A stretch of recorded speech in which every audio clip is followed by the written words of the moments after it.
Hoje é dia de a gente pensar um pouco no capítulo 10, a visão do rio Tigre.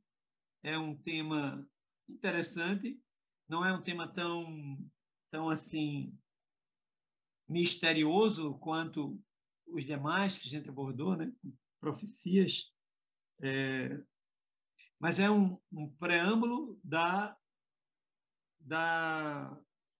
do capítulo 11, que aí nós vamos sofrer um pouquinho para entender, porque o capítulo 11 é profundo, tem uns mistérios ali que, se a gente descobrir a chave, estamos tranquilos, né? Então, é para a semana que vem. Hoje é mais ou menos uma introdução para a gente chegar lá. Mas tem muita coisa interessante. Primeiro, se a gente observar bem o contexto, né? Estava ali Daniel com os amigos no Rio Tigre, dando um passeio ali próximo de Babilônia. Ali mais ou menos no ano 535, tá? Terceiro ano do rei Ciro. E aí, de repente, Daniel ouve uma palavra que dizia respeito ao grande conflito. Lógico que, pelo que ele viu, ele entendeu esse grande conflito, e o relato é entre forças humanas, né? Mas nós aqui sabemos que esse grande conflito envolve muito mais que forças humanas. Nós vamos perceber isso dentro do próprio capítulo 10 e dentro da própria experiência que o Daniel viveu, né? Então, a Bíblia diz lá no capítulo 10 que ele entendeu a palavra e teve a inteligência da visão, mas ele ficou muito perturbado. Daniel já não estava mais tão jovem, ele chegou com cerca de 16 anos lá em Babilônia como cativo, mas agora, no ano 535, mais ou menos, ele já estava aí beirando seus 90 anos. Então, estava cansadinho, não pôde acompanhar a turma do exílio, né, que ele não ia aguentar uma viagem tão longa, que estava voltando para casa, saindo de Babilônia, para reconstruir o templo e a cidade. Né?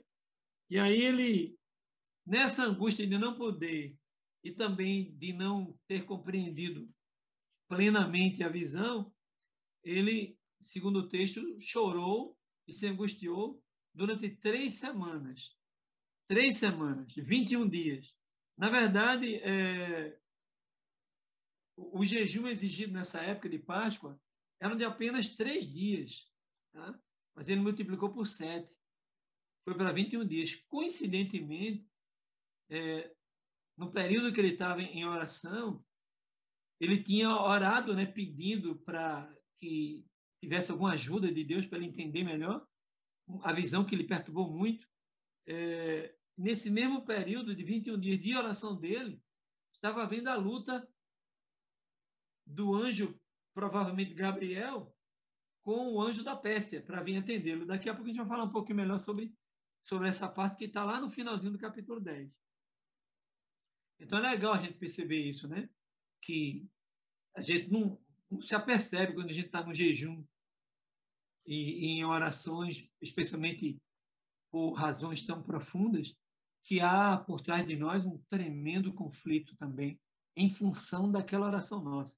Vamos já falar sobre isso, tá? Então, assim, o Senhor, ele ouve a oração. A gente não precisa se preocupar com palavras bonitas, bem elaboradas, porque ele ouve.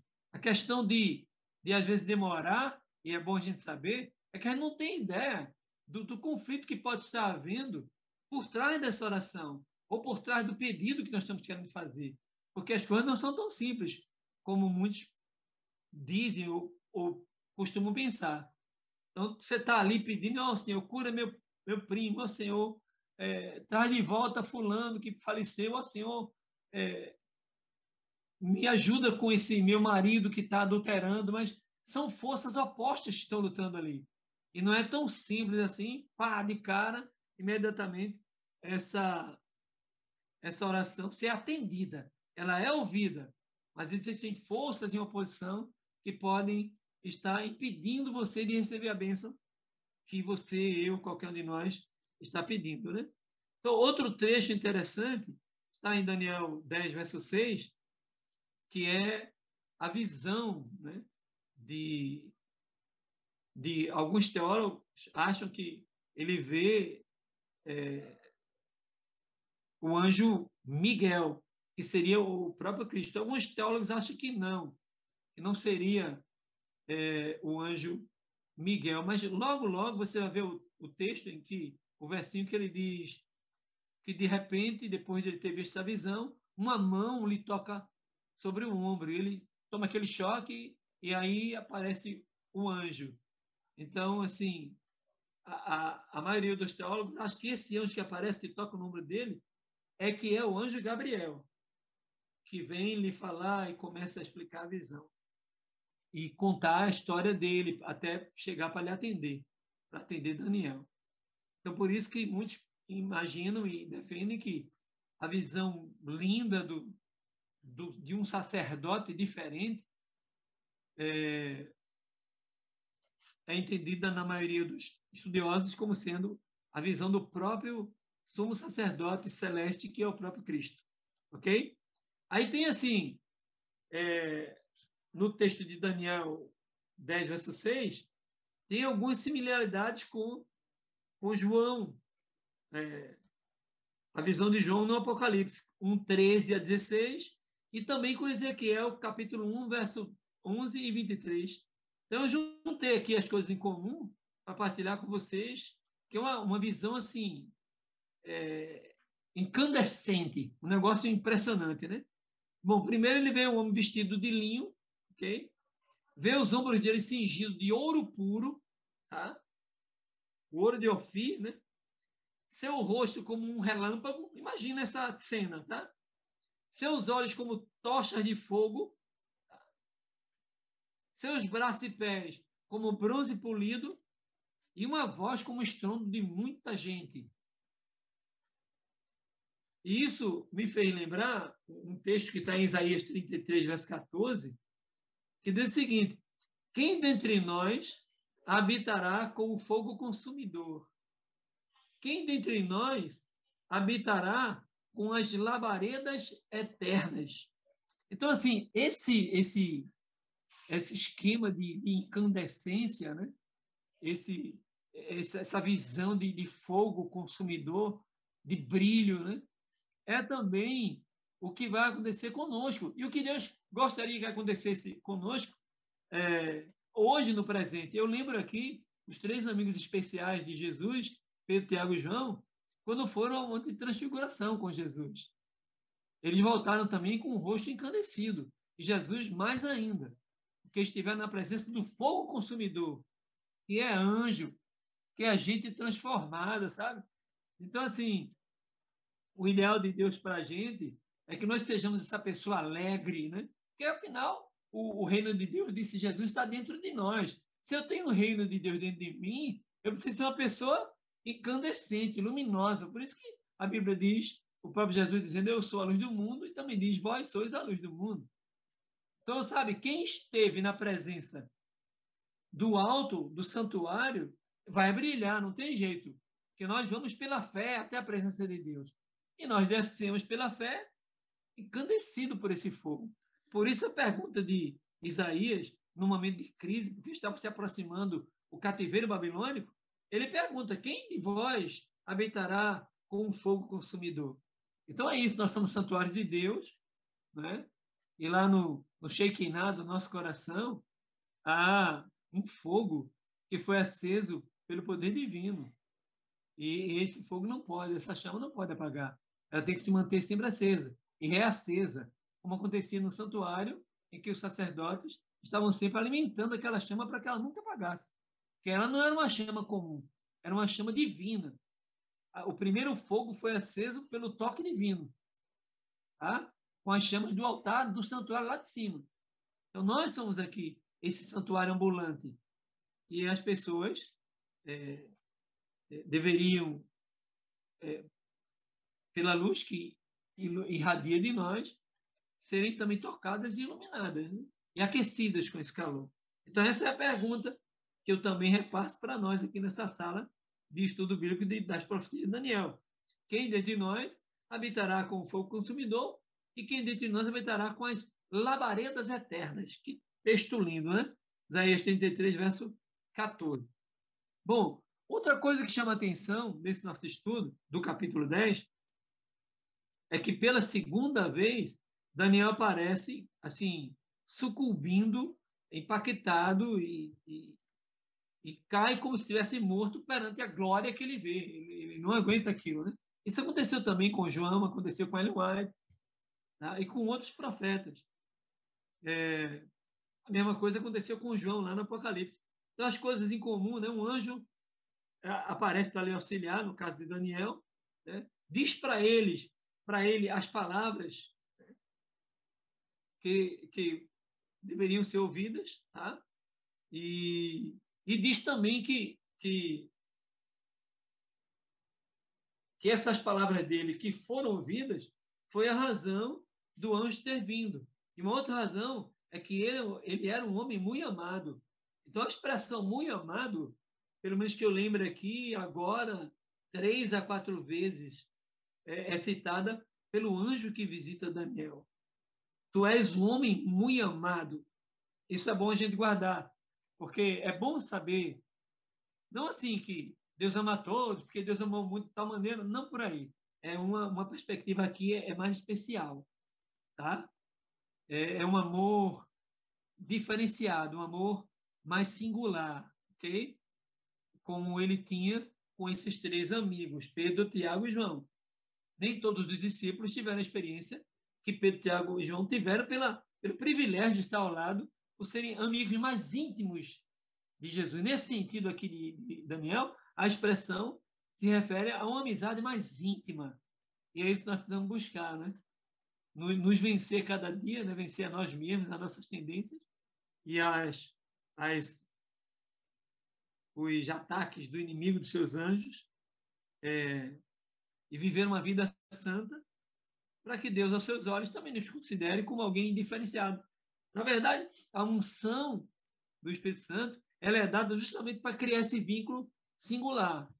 É preciso que cada dia busquemos essa unção e renovemos essa unção em Cristo Jesus.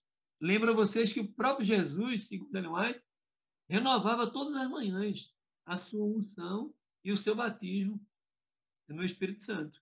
Então, essa é uma experiência que devemos viver também, porque a palavra é clara de Deus, que só quem é batizado no fogo, no Espírito, né, e nas águas, é que vão entrar no reino de Deus. Por isso que eu tenho feito toda semana apelos aqui nessa sala para que a gente se prepare para um momento especial aí onde você está, na sua cidade, em Recife, onde está uma boa parte da turma dessa sala, mas que a gente se prepare, né, para quem ainda não teve a experiência de descer nas águas e receber o reino de Deus dentro de nós, que é a maior alegria que possamos ter, e o fogo do Evangelho em nossos corações.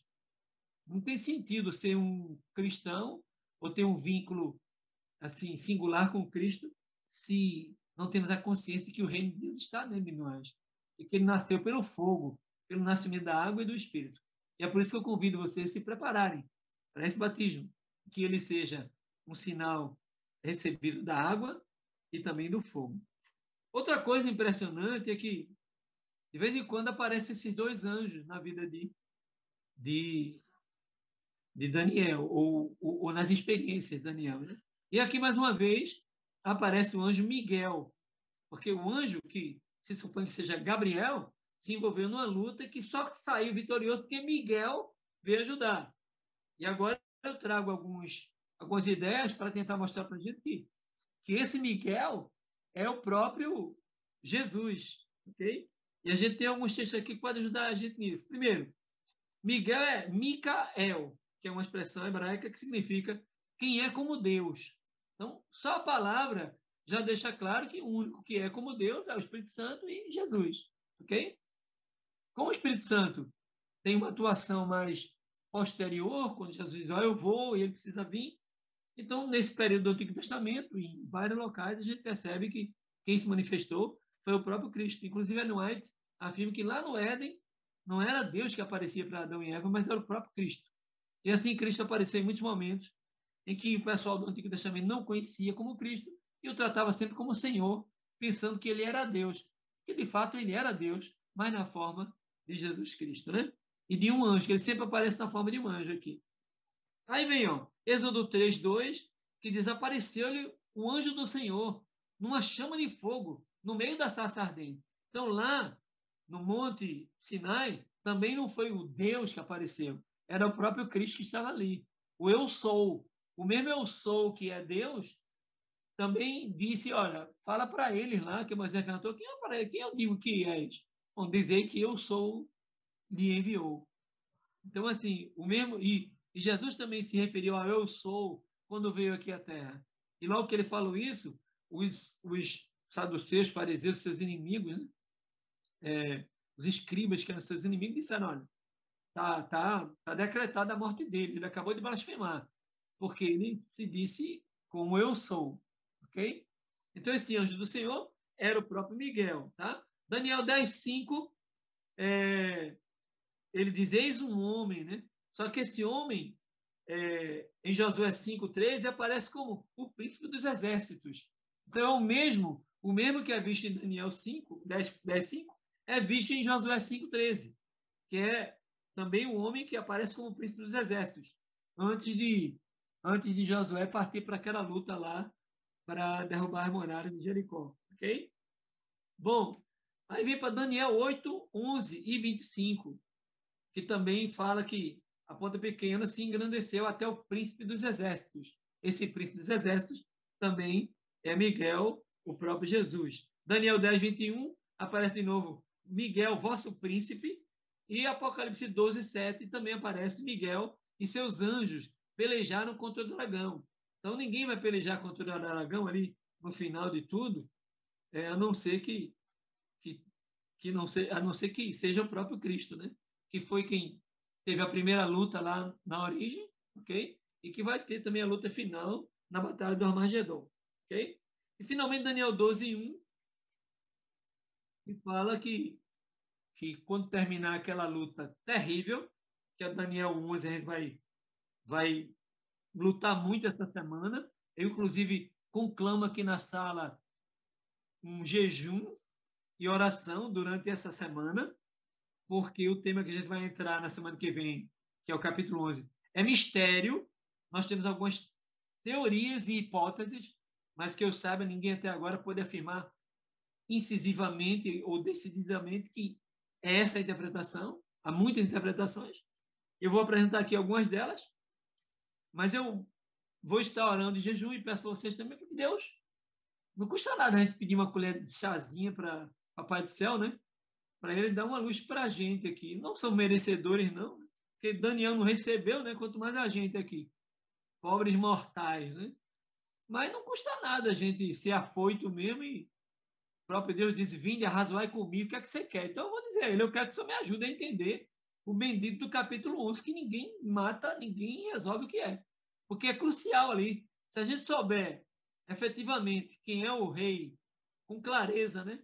Do norte, o rei do sul, e aquela pazinha final ali, entender, acabou o problema, porque terminou aquela guerra, a próxima cena é Miguel, o próprio Jesus vindo, e quem foi bom, quem fez o bem, vai para a glória eterna. Quem fez o mal, para a morte eterna. Então, assim, a gente precisa se preparar para o capítulo 11. Tá? E o 12 é molinho. O 11 é que é o ponto focal do negócio. Tá? Então, no capítulo 12, verso 11, que está ali coladinho com que eu acabei de dizer que aqui, esse capítulo que a gente está, é um caminho para lá. Lá é que começa mesmo os grandes desafios para entendermos. Aí aparece o primeiro verso do capítulo 2, já é dizendo: se levanta Miguel e acabou tudo. O grande príncipe, ok? Bom, aí vem assim, para mim, o ponto mais atraente, mais misterioso, mais delicioso da gente abordar, que é o Daniel 10:20, que aparece o anjo que veio atender aquele muito amado Daniel, né? Assim que a oração dele chegou, mal chegou, ele já recebeu a ordem para vir embora. Olha, eu vim atender a tua oração aqui porque tu és muito amado. Estou aqui. Só que eu demorei a chegar, porque eu tive que lutar contra o arcanjo da Grécia, o arcanjo da Pérsia. E a angelologia, acho que é esse o nome, a angelologia dos judeus diz que há em 70 nações 70 príncipes, arcanjos. Então, assim, tem o anjo da banda podre, que está ali para perturbar o juiz e levar o pecado, e levar todas as coisas que vocês já sabem, né? Por exemplo, na Grécia, né? Quem levou Antíoco Epifânio para fazer aquelas misérias? Oferecer porco no santuário, matar os judeus no próprio altar de sacrifício, colocar a estatueta dele lá dentro, ok? Quem levou o sistema papal a substituir o sábado pelo domingo, a estabelecer a adoração e idolatria a Maria, a idolatria aos santos, a pagamento de indulgências, a criação do purgatório, enfim, todas essas loucuras, foi o inimigo que fez isso. O anjo de lá da Grécia que fez isso. Porque esses anjos eles trabalham em cima, especialmente, do líder daquele reinado. Ok? Então, foi também o anjo da Grécia, o bom anjo, que permitiu a Alexandre levar, num tempo tão célere, tão rápido, as vitórias que ele alcançou, tão jovem como ele era. Então, assim, gente, a luta não é fácil. E aqui eu disse que durante 21 dias Daniel estava orando e os mesmos 21 dias estava havendo uma luta entre o anjo de Deus e o anjo mau da Pérsia, que quis impedi-lo de trazer os esclarecimentos para Daniel. Tá? Ele disse: o príncipe da Pérsia me resistiu por 21 dias. Então, note que não é coisa simples. Que a gente, às vezes, tem essa visão meio fantasiosa, né? Como se Deus mexesse com o dedinho assim, ou o poderoso anjo mexesse com o dedinho assim e tivesse tudo resolvido. Deus está deixando o mundo e o universo caminhar para que todo o universo entenda a plenitude e a longanimidade do seu amor. Vai chegar um momento que vai acabar a promoção. Aí ele vai vir com tudo para cima de todos e aí a situação vai ser resolvida. Até lá é conflito, é briga, é confusão. Por trás de nós e diante dos nossos olhos. Então, 21 dias lutando contra o anjo da Pérsia. Aí ele diz, mas Miguel, por isso que se supõe que esse primeiro anjo foi Gabriel. Aí Miguel veio e ajudou-me. Daniel 10, 13. Aí, em Daniel 10, 20, diz que esse mesmo anjo, depois de falar com Daniel, ia voltar, ia continuar a peleja com o príncipe da Pérsia. E ainda teria que lutar contra o príncipe da Grécia. Gente, dá para entender isso? Não sei quantos dias contados no círculo nosso aqui da Terra, né? Porque talvez lá pelo céu o olhar tenha sido de apenas minutos. Mas aqui durou todo esse tempo. Enfim, isso me fez pensar em alguns textos que eu tenho sempre dito para minha família. Quando a gente está em reunião, de oração, de vez em quando eu estou lembrando. Que às vezes a gente fica nessa viagem, né, achando que não, Deus atende na hora e tal, fé e tal. Bom, pode ser que Deus atenda na hora, mas por que, que ele não atende na hora? Por que, que tantos pedidos nossos não são atendidos ainda? Eu no começo falei que a gente faz o pedido, está tudo anotado, ele ouve, tá? Todo mundo ouve que tem que ouvir lá no céu, só que as providências para isso não são tão simples de serem tomadas, porque são poderes, potestades que estão nos céus e aqui na terra em luta do lado invisível da vida. Pelo menos é isso que a Bíblia mostra. É isso que eu acabei de citar para vocês. Aí eu trouxe alguns textos sobre isso. Né? Do lado invisível da vida, há mistérios inimagináveis. João 14, verso 30. Se aproxima de mim, disse Jesus, o príncipe deste mundo, e nada tem em mim. João 16, verso 11. O príncipe deste mundo já está julgado. 1 João 5,19. Sabemos que somos de Deus e que todo mundo jaz no maligno. Mateus 4, verso 8 e 9. Esse daqui eu acho tremendo, sabe? Que é o encontro de de Satanás, que segundo a Bíblia diz que ele mesmo foi que levou Jesus lá para cima do monte, lá para o deserto. E aí diz aqui, novamente o transportou o diabo, olha só, o diabo pegando Jesus e levando para um lugar, levando para outro. Dá para imaginar essa cena? Não dá nem para imaginar, né? Mas está na Bíblia. Novamente o transportou o diabo a um monte muito alto e mostrou a Jesus todos os reinos do mundo e a glória deles e a arrogância de Satanás, porque ali não foi um anjo qualquer. Ali a Bíblia diz que foi o próprio diabo. Lhe disse, tudo isso eu te darei, se prostrado me adorares. Mateus 4, 8 e 9. Gente, que arrogância é essa de Satanás? Ora, se ele disse, tudo isso eu te darei, é porque é dele. E o próprio Jesus disse, eis que se aproxima de mim o príncipe desse mundo, mas nada tem em mim. Então eu e você estamos no mundo de domínio de Satanás. Mas se nós nos apropriarmos da sua graça, que toda manhã está disponível, que se renova, nada ele vai ter em mim, nada ele vai ter em você. Quem crê, diga amém. E nada ele tem em mim, nada ele tem em mim, não é que eu sou bonzinho, gostosão da parada. É porque eu estou linkado nele. O homem da paz, o homem do amor, o homem do fogo consumidor. Aí eu estou com uma certa garantia, que nem é total, porque ó, Jerônimo foi morto, João Russi na fogueira queimando, Pedro crucificado cabeça para baixo, João numa panela enorme de água fervente, segundo a tradição, Paulo degolado. Não é tão simples como a gente imagina, não. Então eu tenho que me apropriar dessa bênção. Eu faço com meus amigos evangélicos pentecostais.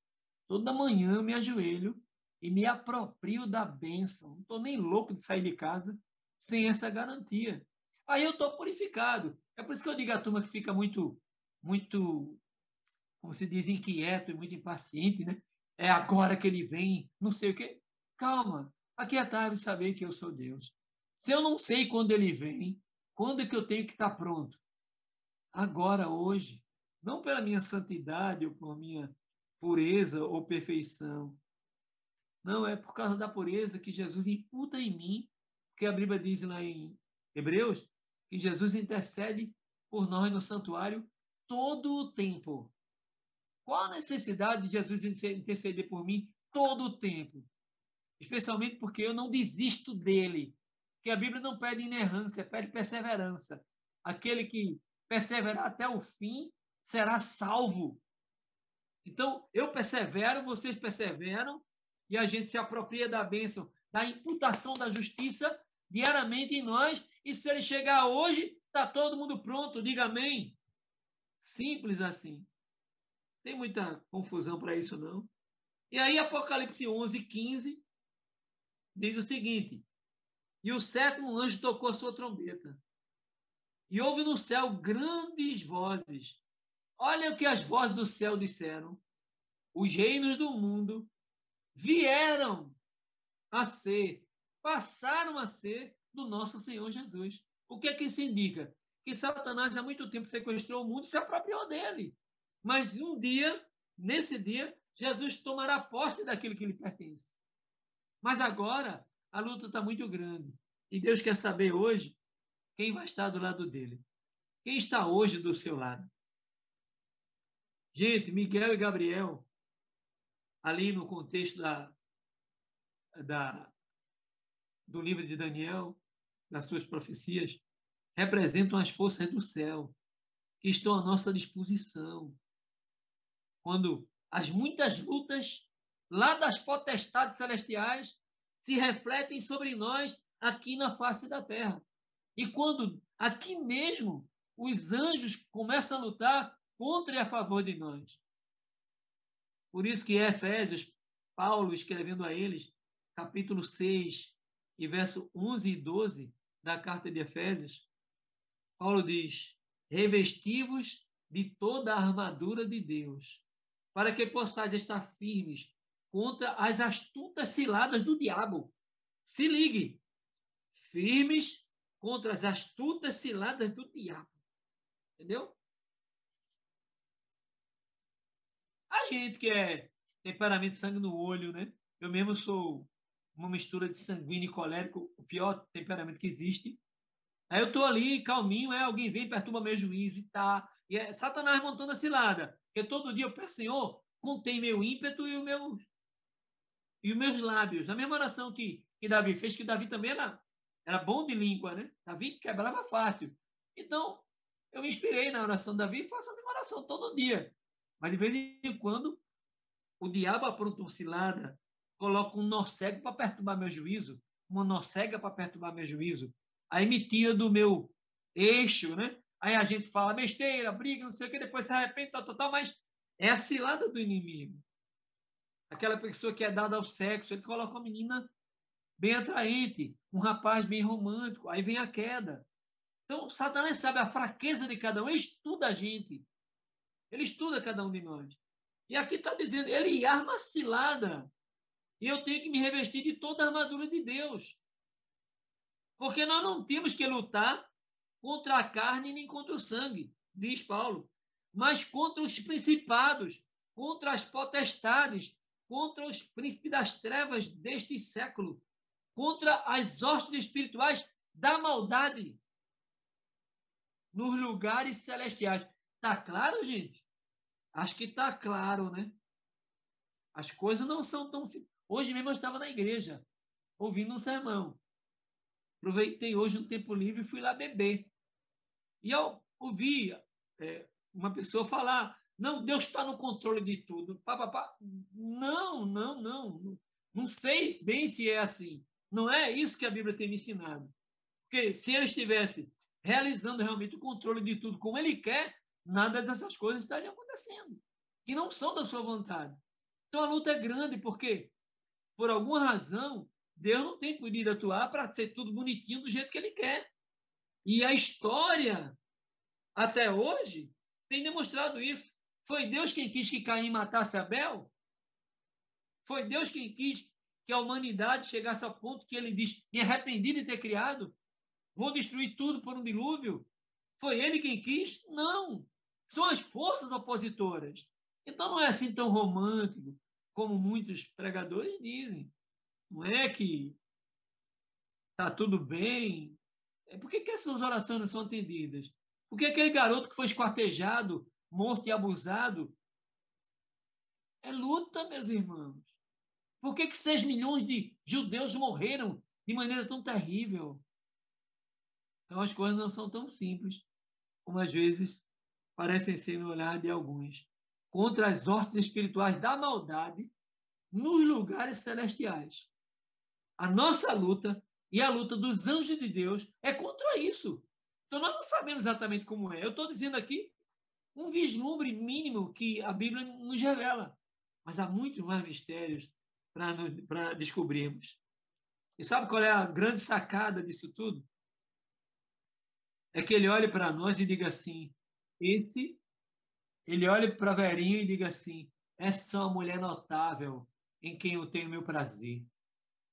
É que Deus olhe lá de cima para a Ivana, para a Claudinha e diga assim: essas são mulheres notáveis em quem eu tenho o meu prazer.